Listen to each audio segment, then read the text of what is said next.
अयोध्या की जनता का मैं धन्यवाद देता हूं।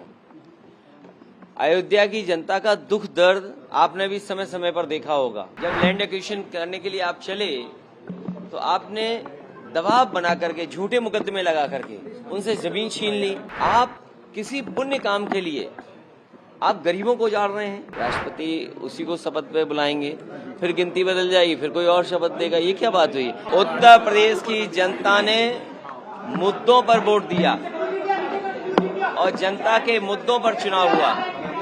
जनता ने अपने मुद्दों पे मतदान किया और भारतीय जनता पार्टी की बड़ी हार उत्तर प्रदेश में हुई है।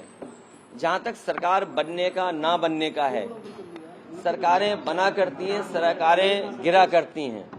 सरकार में बहुमत नहीं हो तो बहुत लोगों को खुश कर करके सरकार बनानी होती है। मुझे लगता है ये खुश करने की जो कदम चल रहे हैं, खुश करने के लिए जो फैसले हो रहे हैं, और सब गिनती का सवाल होता है। सरकारें जब खुश करके बनाई जाती हैं तो कोई और खुश कर देगा तो उधर चले जाते हैं लोग। हमें उम्मीद है कि जनता ने जो फैसला देश के सामने लिया है, संविधान, आरक्षण और लोकतंत्र मजबूत हो। हमें उम्मीद है कि आने वाले समय में ऐसी चीजें आप देखोगे कि लोग उनके लिए साथ खड़े दिखाई देंगे। अयोध्या से भी आप लोगों को जीत मिली है। कल से लेकर अयोध्या को लेकर लगातार चर्चा हो रही है कि बीजेपी वहां से हारी है। देखिए, सच्चाई तो ये है कि भारतीय जनता पार्टी और सीटें भी हार जाती उत्तर प्रदेश में। भारतीय जनता पार्टी और भी सीटें हारती उत्तर प्रदेश में। आप जब अयोध्या का नाम ले रहे हैं, अयोध्या की जनता का मैं धन्यवाद देता हूं। अयोध्या की जनता का दुख दर्द आपने भी समय समय पर देखा होगा।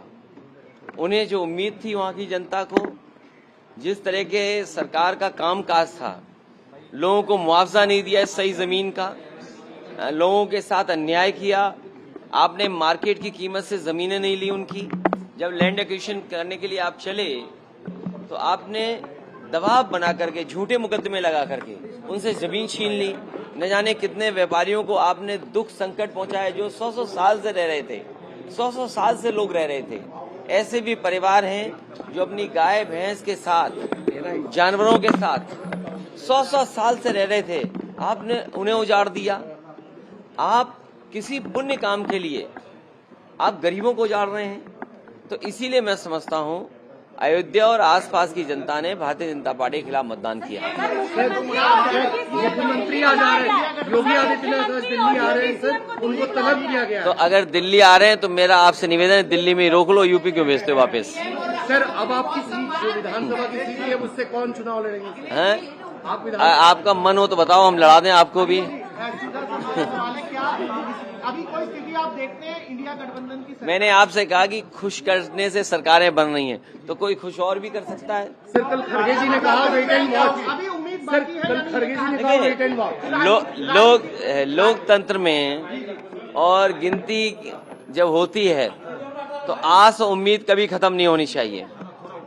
आस हमेशा बनी रहनी चाहिए, उम्मीद हमेशा रहनी चाहिए। पार्लियामेंट में रणनीति क्या रहेगी आपकी? पार्लियामेंट की रणनीति क्या डिस्कस हुई कल सर? अभी बता दें आपको।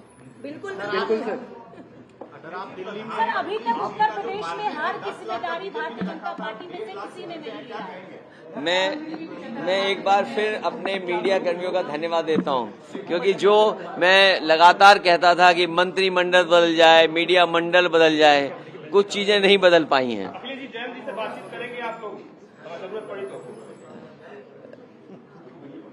नौकरी का सवाल पे क्या देखते हैं? मैं समझता हूं अग्निवीर व्यवस्था तुरंत खत्म होनी चाहिए। सरकार को स्वीकार करना चाहिए कि उनकी गलती है कि उन्हें अग्निवीर जैसी व्यवस्था नहीं लानी चाहिए। और न केवल अग्निवीर व्यवस्था खत्म होनी चाहिए, बल्कि बहुत से नौजवान जिनको रोजगार नहीं मिल पाया, फौज में जाना चाहते थे, उन्हें उम्र की छूट भी देनी चाहिए। एनडीए सरकार बनाने में लगी है और शपथ 8 तारीख को होने जा रही है। 7 तारीख को राष्ट्रपति ने समय भी दिया है। तो अच्छी बात है, वो तो गिनती है, गिनती जिसके पास होगी राष्ट्रपति उसी को शपथ पे बुलाएंगे, फिर गिनती बदल जाएगी, फिर कोई और शपथ देगा। ये क्या बात हुई? ये तो शपथ चलती रहती है।